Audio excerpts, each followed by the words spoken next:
నీ నీతిని నెరవేర్చడానికి వాళ్ళకి సహాయం చేయండి. లోకమును చూసినప్పుడు దాని ఆశలను బట్టి నీ బిడ్డలు నడిచేవాళ్ళు కాకుండా నాయనా ఈ దినములను చూసి జాగ్రత్త పడటానికి సహాయం చేయండి.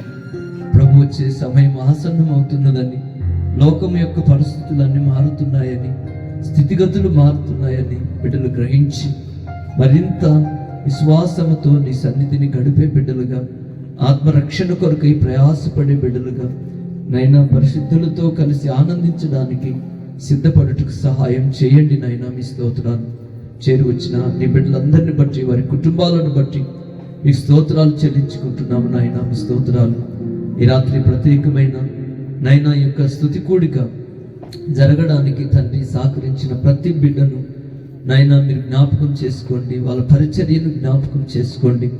చేసిన పనిని మర్చే దేవుడవు కాదు నాయన. మీరు ఉపచారము చేసి ఇంకను ఉపచారము చేయుచున్నట్టును బట్టి మర్చిపోవటకు దేవుడు అన్యాయస్తుడు కాదని మీరు సెలవిచ్చారయ్యా. నాయన ప్రతిదీ నీ సముఖంలో నుండి మాకు ప్రతిఫలముగా వస్తుంది.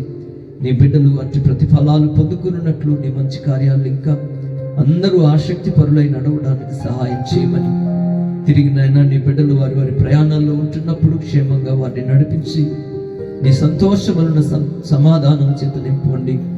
29వ కీర్తన ఆఖరి వచనములోను సెలవిచ్చినట్లు నీ దేవుడైన యెహోవా నీకు బలమును, సమాధానమును, ఆశీర్వాదమును దయచేయవాడని మీరు సెలవిచ్చారు. కాబట్టి దైవపుత్రులారా మీరందరూ యెహోవాకు, ఆయన మహత్యమునకు, ఆయనకు రావలసిన ఘనతను ఆయనకు ఆరోపించండి. ఆయన మిమ్మల్ని దీవించి అభివృద్ధి చేయనని మీరు చెప్పినట్లు నీ బిడ్డలు అలాగ చేయించు ఆశీర్వదించబడే కృప ప్రతి బిడ్డకును దయచేయమని, ముందున్న కాలంలో నూతన సంవత్సరంలో మేము ప్రవేశించబడడానికి మీ చిత్తమును బట్టి సహాయం చేయండి నైనా. మరి వాచ్ నైట్ అనగా 31వ తారీఖు రాత్రి ప్రార్థనకు నీ ప్రియ బిడ్డలందరినీ మీ చిత్తమును బట్టి ఈ స్థలంలోనికి మీరు నడిపించుకొని నేను స్తుతించడానికి, ఆరాధించడానికి బిడ్డలకు సహాయపడమని నీకే మహిమ చెల్లిస్తూ, చేసిన పరిచర్య అంతటిని బట్టి కృతజ్ఞతలు చెల్లిస్తూ చెప్పబడిన వాక్యాలు నీ బిడ్డల హృదయాలు భద్రపరచుకునండి. వాక్యం అందించిన విదాసులు జ్ఞాపకం చేసుకుని దీవించి మహిమ పొందమని యేసు ప్రభు నామమున ప్రార్థన చేసి స్తుతించి వేడుకొనుచున్నాము తండ్రి. ఆమేన్. మన తండ్రి అయిన దేవుని పరమ ప్రేమ, ప్రభు యేసు క్రీస్తు వారి దివ్య కృప, పరిశుద్ధాత్మిక అన్యోన్య సహవాసము, సమాధానం చేరి వచ్చిన మనకు సర్వలోకంలోని సార్వత్రిక సంఘానికి సకల పరిశుద్ధులకు సదాకాలము తోడై నడిపించునుగాక. ఆమేన్.